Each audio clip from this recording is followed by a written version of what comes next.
Hello, and welcome to Stitch in Witch, the podcast that explores the intersection of creativity and spirituality. I want to open today first with a poem by Lorelei Greenwood. It's called Hestia's Song. Running through woodland, through wind and through rain, coming back home to be with you again. Enter your door seeking kinship and care, knowing you'll always be present and there.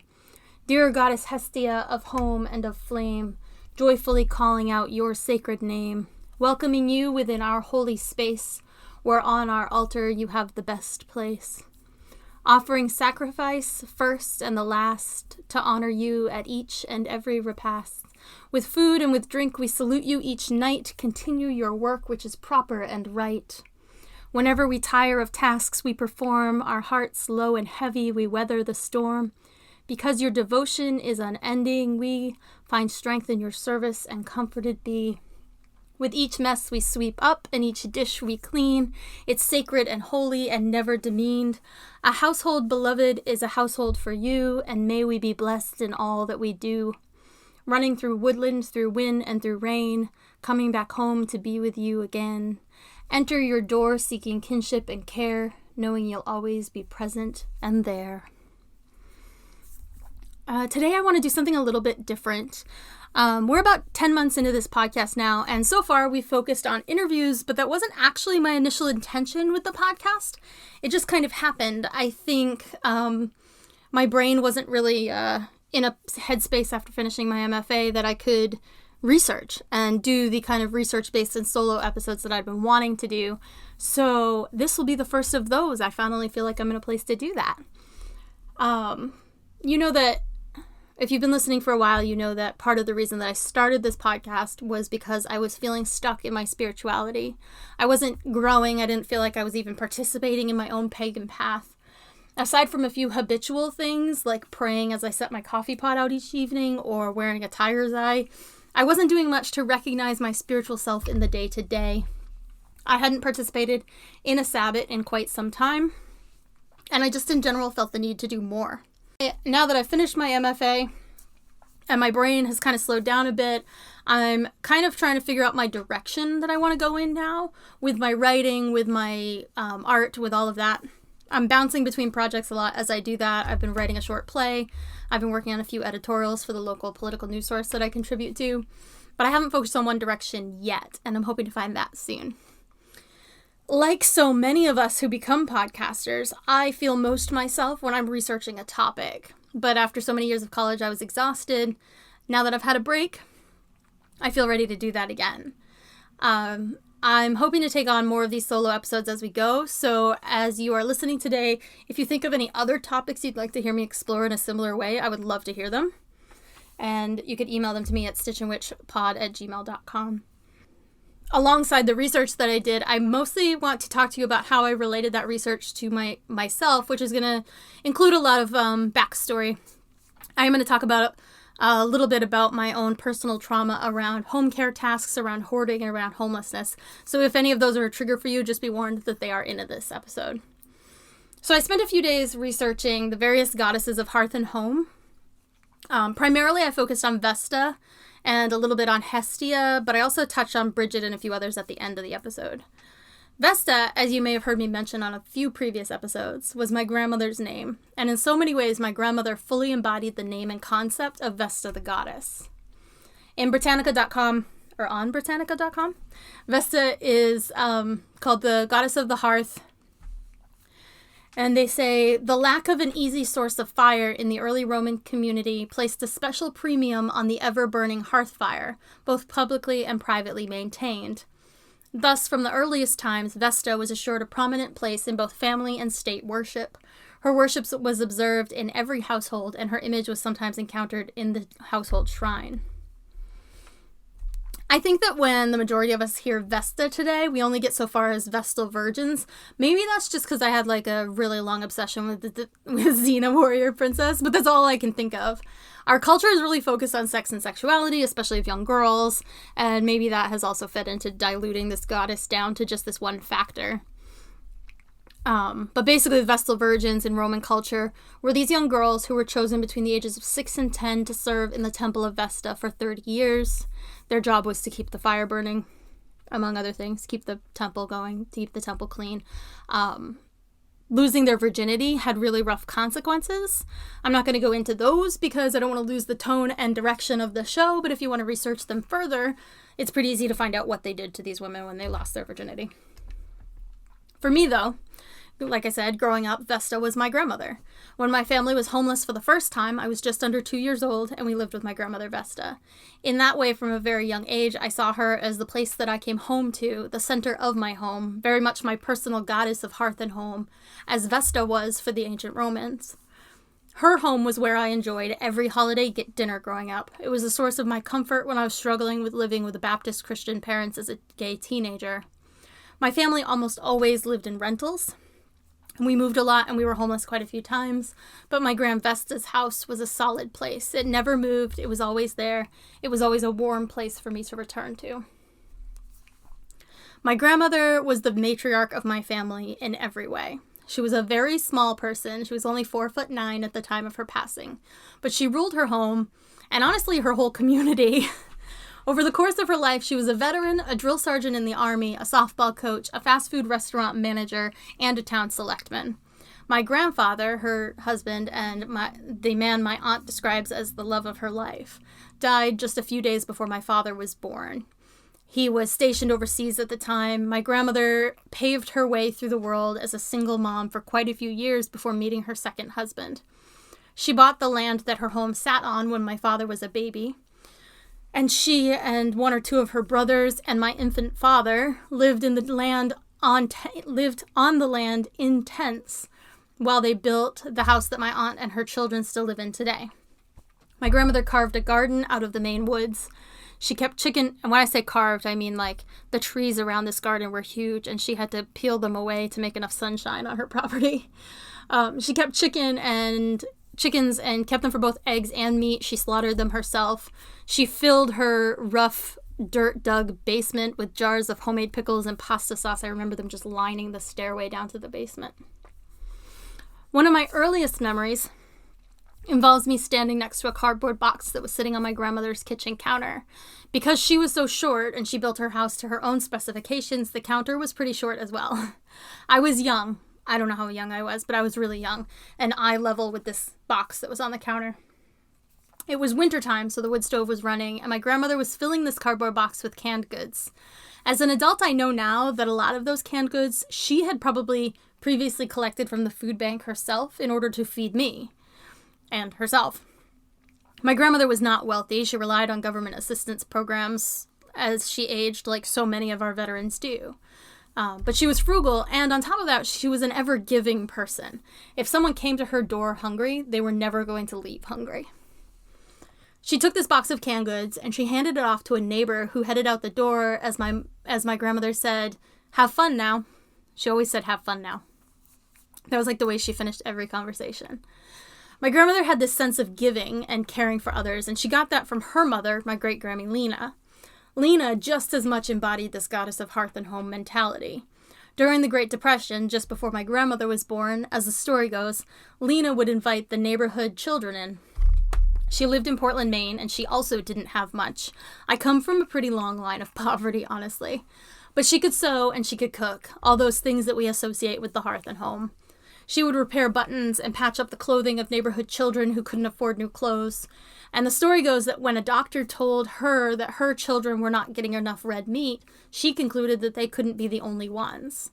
She started using as much of her income as she could to buy ground beef in bulk, and she became known for hosting these big pasta dinners in which she would feed as many neighborhood children as she could with this marinara sauce filled with ground beef.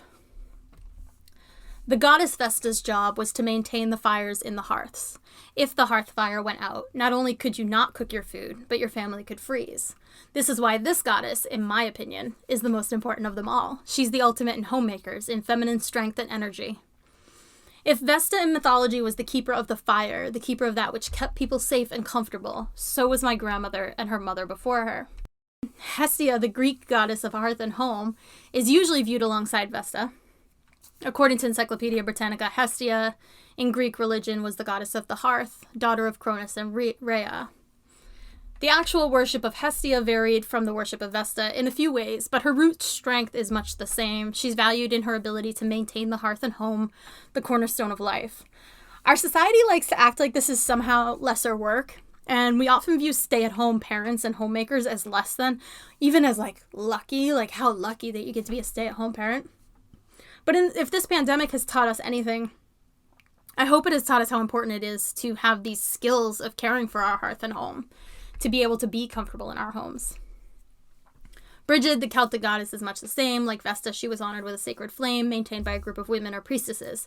Again, the fire being the source of heat, the method of cooking food, and more.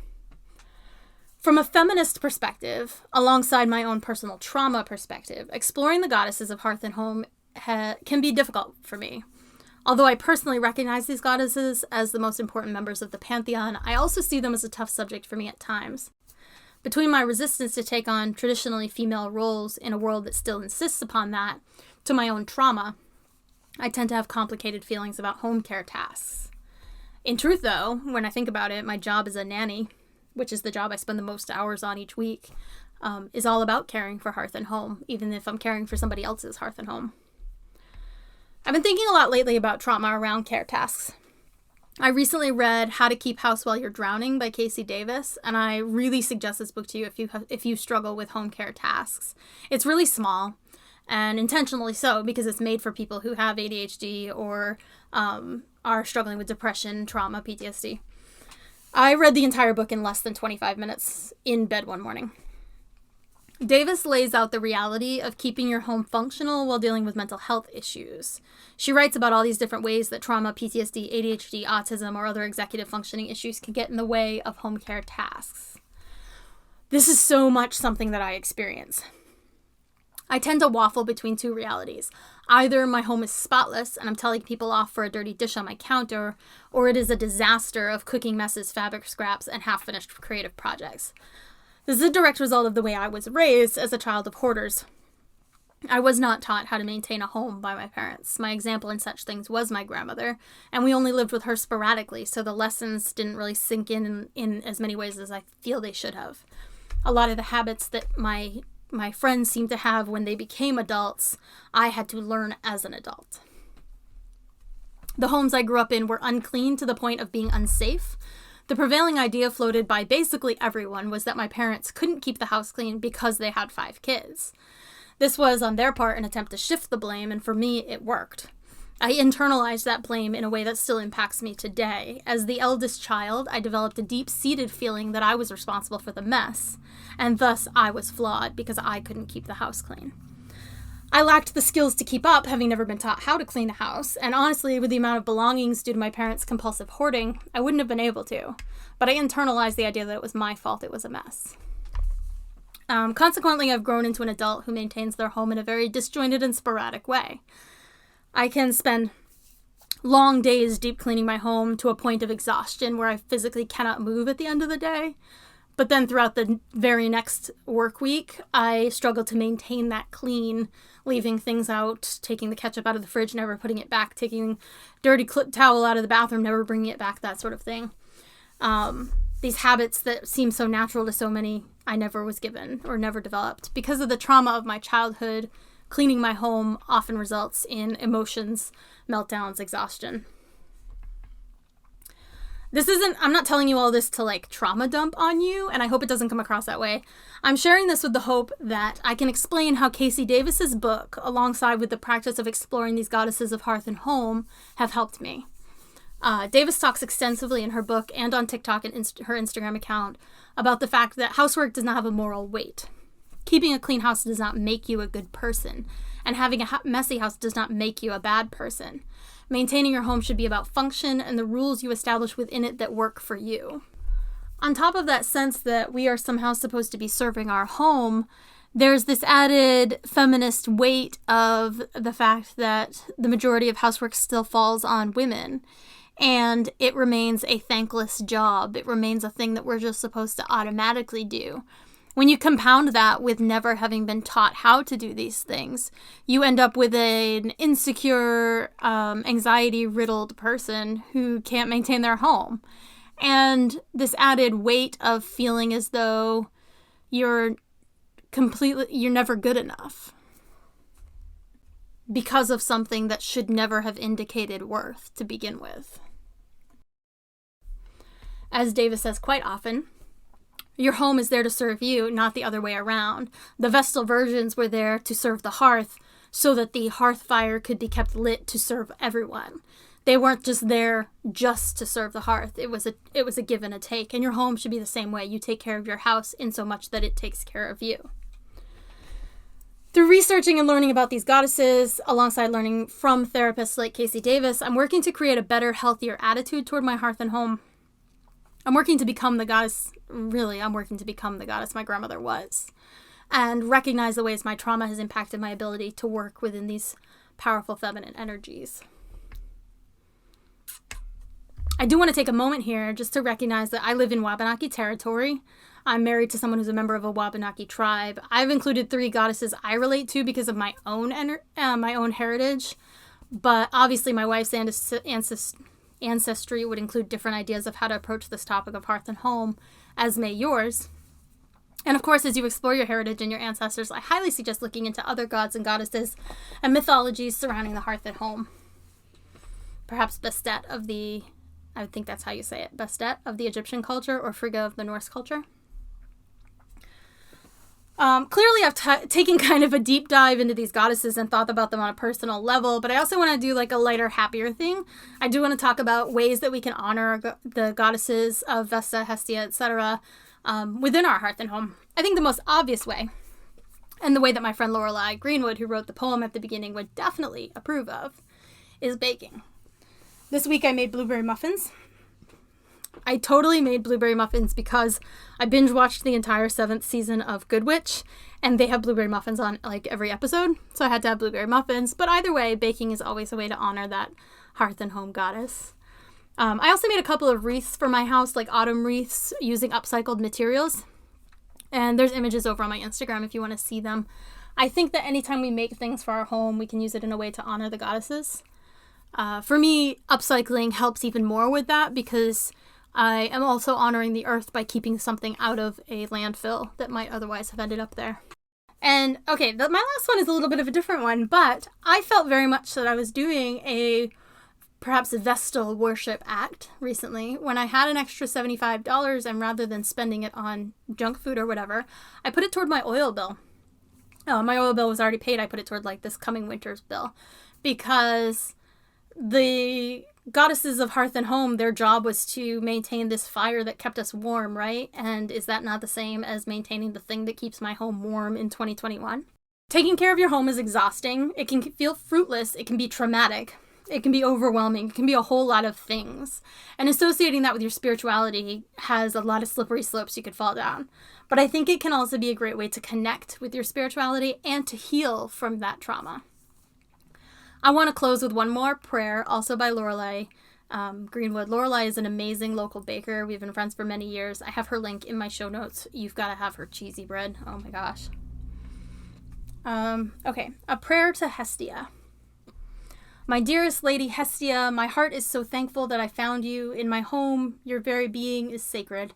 Upon my kitchen altar, your image, a candle, and a sacrifice, as is your due. You guide me through my daily work, turning each mundane chore into a work of magic. When I sweep, I gather up the fallen and discarded and remove them from my life. When I wash windows, I can see more clearly that which is before me and behind me. Each time I don my apron, I call to you, asking for your blessing as I begin my baking. You answer my plea and guide my hand with love and care, and my home, which is my sanctuary and nest, is full of love and laughter. My service to you and to those I love is a holy thing, though at times I falter. When I despair of the pile of laundry and the mountain of dishes and the never-ending list of do, I pause a moment in thought and turn my mind toward the feelings of clarity and accomplishment that will surely come. And when the work is done, I can rest with an easy heart, knowing I have done well and that you would approve. Holy Goddess, I ask for your blessing not only for myself, but all who may enter my dwelling place. May they find peace and comfort within, kinship and welcome, nourishment for body and soul. So, like I said, I hope to do more of these individual and kind of contemplative episodes in the future. If you have any topics you'd like to see me cover, please email them to me. I'm all about gathering ideas. You can email them at stitchandwitchpod@gmail.com. As always, the show notes are at www.stitchandwitch.com. Join me on Patreon to see all the work I'm doing over there, which is patreon.com/kraycelis. And don't forget to craft outside the circle.